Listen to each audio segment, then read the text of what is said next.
Big breaking చూస్తున్నాం. Basara triple ఐటీలో మరో విషాద ఘటన చోటు చేసుకుంది. ఇంజనీరింగ్ సెకండ్ ఇయర్ చదువుతున్న వసంత అనే విద్యార్థిని ఆత్మహత్య చేసుకుంది. బాలికల హాస్టల్ రూమ్ లో ఆమె సూసైడ్ చేసుకున్నట్లు అధికారులు తెలిపారు. మృతురాలి స్వస్థలం వనపర్తి జిల్లాగా గుర్తించారు. ఈ ఘటన గురించి తెలుసుకున్న ట్రిపుల్ ఐటీ సిబ్బంది విద్యార్థిని కుటుంబ సభ్యులకు సమాచారం అందించారు. అనంతరం మృతదేహాన్ని వెంటనే భైంసా ఏరియా హాస్పిటల్ కి తరలించారు. వసంత ఆత్మహత్యకు ఇప్పటి వరకు ఖచ్చితమైన కారణాలు తెలియాల్సి ఉంది. ఆత్మహత్యకు సరైన కారణం ఏంటో చెప్పాలని డిమాండ్ చేస్తూ వీసీ ఛాంబర్ ని స్టూడెంట్స్ ముట్టడించడంతో కాలేజ్ ఆవరణలో హై టెన్షన్ నెలకొంది. మరోవైపు వసంత ఆత్మహత్య కేసులో పోలీసులు సంచలన విషయాల్ని బయటపెట్టినట్టు తెలుస్తోంది. గణేష్ అనే యువకుడితో వసంత 5 ఏళ్లుగా ప్రేమలో ఉన్నట్లుగా తెలుస్తోంది.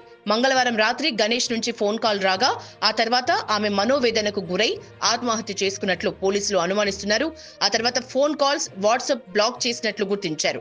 మరోవైపు గణేష్ మంగళవారం రాత్రి హైదరాబాద్ లోని ఓ హాస్టల్లో ఉరివేసుకుని ఆత్మహత్యకు పాల్పడినట్లు పోలీసులు గుర్తించారు. గణేష్ ఆత్మహత్య విషయం తెలుసుకున్న వసంత అదే రోజు రాత్రే కత్తితో చేతికి, మెడకు ఘాట్లు పెట్టుకుని ఆత్మహత్యాయత్నం చేసినట్లు పోలీసులు ప్రాథమికంగా నిర్ధారించారు. ఆ తర్వాత యమునా గర్ల్స్ హాస్టల్లో తన గదిలో ఉరివేసుకుని చనిపోయినట్లు తెలిపారు.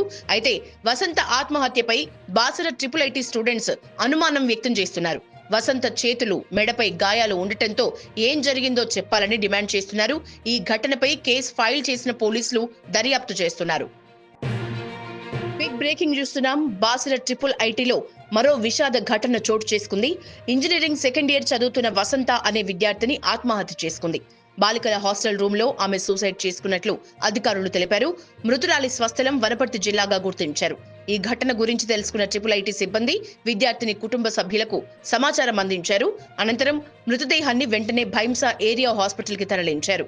వసంత ఆత్మహత్యకు ఇప్పటి వరకు ఖచ్చితమైన కారణాలు తెలియాల్సి ఉంది.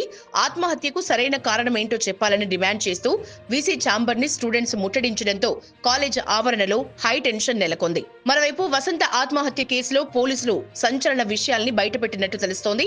గణేష్ అనే యువకుడితో వసంత 5 ఏళ్లుగా ప్రేమలో ఉన్నట్లుగా తెలుస్తోంది. మంగళవారం రాత్రి గణేష్ నుంచి ఫోన్ కాల్ రాగా ఆ తర్వాత ఆమె మనోవేదనకు గురై ఆత్మహత్య చేసుకున్నట్లు పోలీసులు అనుమానిస్తున్నారు. ఆ తర్వాత ఫోన్ కాల్స్, వాట్సాప్ బ్లాక్ చేసినట్లు గుర్తించారు.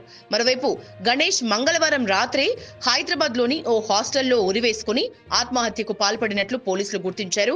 గణేష్ ఆత్మహత్య విషయం తెలుసుకున్న వసంత అదే రోజు రాత్రే కత్తితో చేతికి, మెడకు ఘాట్లు పెట్టుకుని ఆత్మహత్యాయత్నం చేసినట్లు పోలీసులు ప్రాథమికంగా నిర్ధారించారు. ఆ తర్వాత యమునా గర్ల్స్ హాస్టల్లో తన గదిలో ఉరివేసుకుని చనిపోయినట్లు తెలిపారు. అయితే వసంత ఆత్మహత్యపై బాసర ట్రిపుల్ ఐటీ స్టూడెంట్స్ అనుమానం వ్యక్తం చేస్తున్నారు. వసంత చేతులు, మెడపై గాయాలు ఉండటంతో ఏం జరిగిందో చెప్పాలని డిమాండ్ చేస్తున్నారు.